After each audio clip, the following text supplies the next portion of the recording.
Auction Animal. We've got a cracker auction lesson story about this Saturday's property we sold. Stay tuned.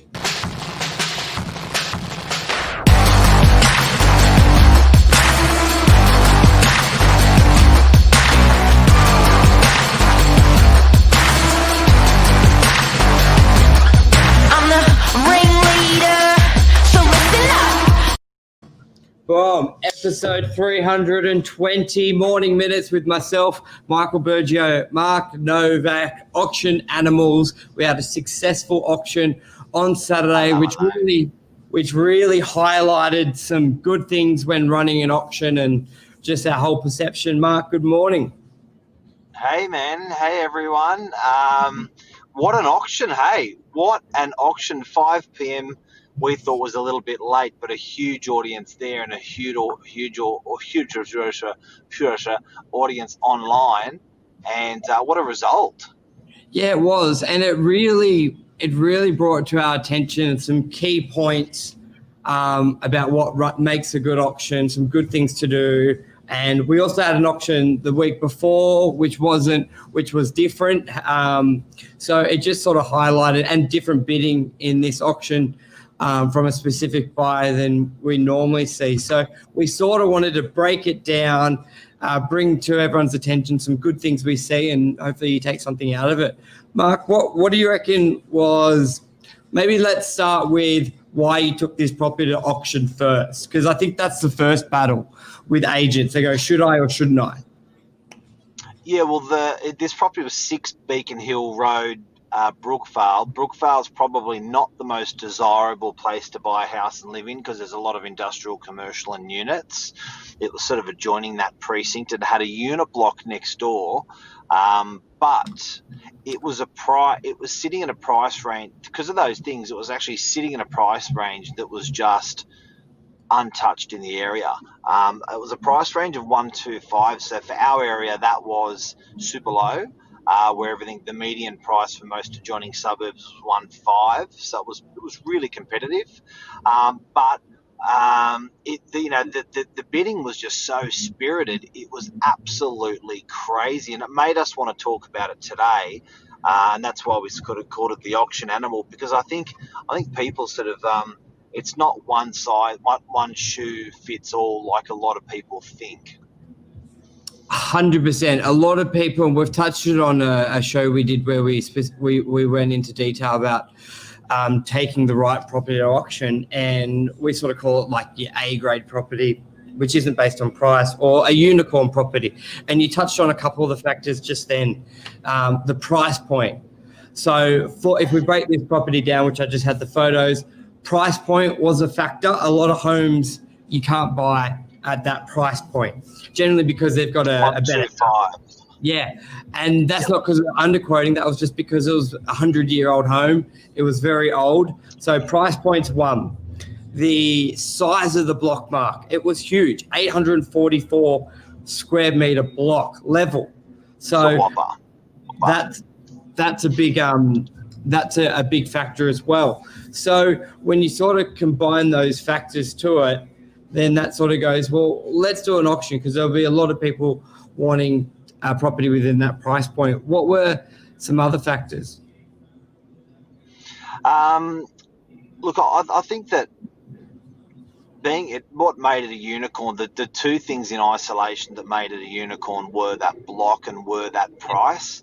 Enough of it to make it, like the zoning was regular. The deterrent, there was quite a few deterrents there, but people just really didn't care. But I just couldn't believe that, that was, in my original estimation, genuinely, hand on my heart, it was a 125 property.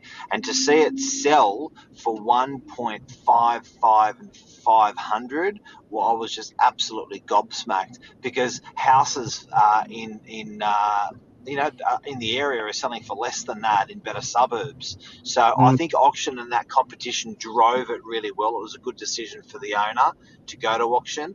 But equally, we've had properties go to auction where they don't go off. And I think you need to rely on your your experience of an agent. If you're an auction all agency, I don't think that's in the best interest of a seller. So if it's a realtor or real estate agent that pretty much only does auctions, I think they're going to fall on their sword a little bit. So you've got to have an experienced agent to spot the unicorn property for an auction. It is, and the key thing here is once you sort of confirm it's that type of property for an auction, it's that competition it does something to the buyers, and they just it motivates them to keep bidding. They want to secure the property, because it's almost like when it's public, their mindset's probably, well, he wants it, and he or she wants it, but I want it. And it's just very open, because you had how many groups did you have through the open? How many were at the auction as well and registered? Yeah, so there was 52 contracts issued, which was just gobsmacked. Everyone wanted a contract. There was over 200 people through the open houses. The numbers were big. It was a 4-week campaign, and dissecting that auction was pretty hilarious afterwards, because the purchaser was a real character. Frank is his name, and I did a video with him afterwards, which is sitting on my Facebook account. But I do have to say that, I've never seen the auctioneer actually have to what did Vic Larusso say to everyone? Like he like, said, guys, he was like, you can't run yourself. I've never seen that. I've never seen an auctioneer actually have to calm the crowd down and shush the crowd and remind everyone that they're doing the auction, not them. Everyone was pretty comfortable, and I think that was part of Frank's persona, that he was even going to the bidder, which was pretty funny. He was going to the bidder like, give me your next bid. And as soon as the bidder made a bid, and as soon as the underbidder made a bid against Frank, he'd go bang and then knock it down again. So he was like geeing the guys up to make an offer under the auction conditions, and he was banging them with an offer on top. He was entertaining. It was some friendly banter, just like, I want this property and I'm just going to keep bidding. And it was, at one stage, they were sort of really talking amongst themselves. The underbidder was like, he was like, you've already got, like, we're already 150 grand over my budget. And then I think Frank was like, well, bid again then, or just, and then you'd bid again. So you cannot replicate that in a private treaty sale. And people justify that to themselves when it's a one of a kind with any aspect. Yeah. Like, I reckon in the surrounding suburbs, that's probably one of the only blocks on the market with that block size. And also, on one hand, some people, they think it's bad that the property is really original, but on the other hand, I find buyers love it, because if you're buying a home and you want to knock it down and they've just put new carpet in, they've just done a new kitchen, but they haven't done anything else, in your head, you're paying for those renovations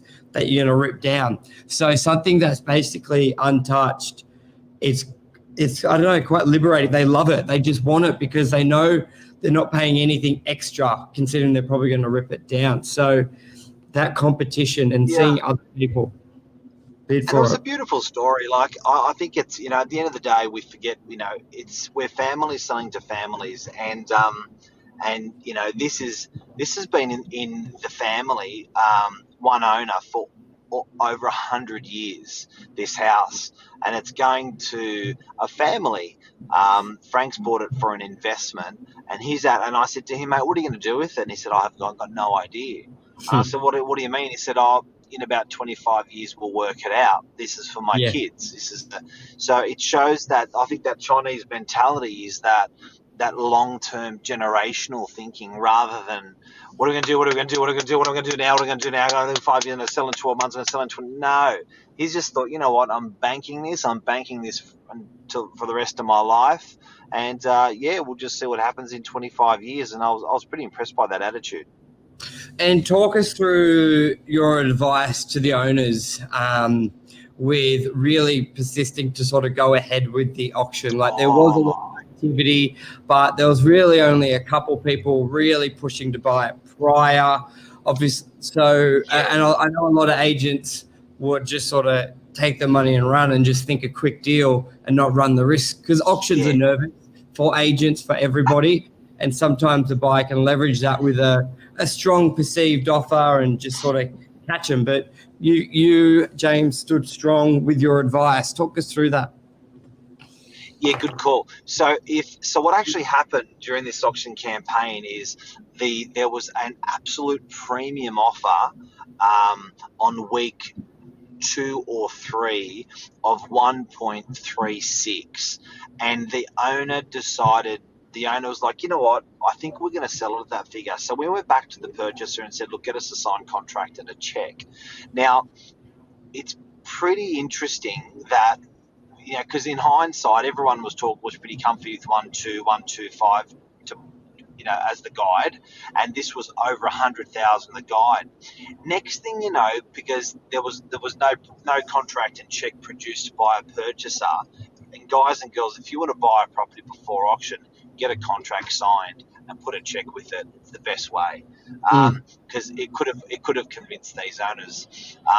Whether we would have recommended it or not is another thing. Anyway, another couple of offers came in. 141 came in, and we were like, whoa, this is going nuts. 145 came in. Going, what? This is nuts. And then we very strongly, we said to the owner, look, we've really got to see this out, and it sold for 155. So that's $200,000 over what the owners regarded the 136 as a premium price for going to the auction and seeing that process out. They really could have easily comfortably sold prior and felt pretty good about it, but they would have left some money on the table. Yeah, and that's where they can and even if it didn't go above the 145, the highest offer prior, at least they know, and that's where, when you've got that activity, you sort of, a lot of time owners sell, and then they never sort of tell you they regret it. But even as an agent, you're like, man, I really thought that could have been a little bit different if we ran it. And I think obviously it's great when it goes above. So, and it just shows when you've got those properties that the buyer cannot just say, well, there's 3 others on the market, the one come up next week. It really, really confirms that auction strategy. But it's not a blank, everything's an auction sort of thing. It's the key. Well, look, even if you look at buying something like that, I think the Reserve Bank, I've said it a couple of times, the Reserve Bank is saying they're not going to move the rates up or down over the next 3 years. You've got some certainty, definitely. The 10-year bonds in the market are pretty stable, pretty low.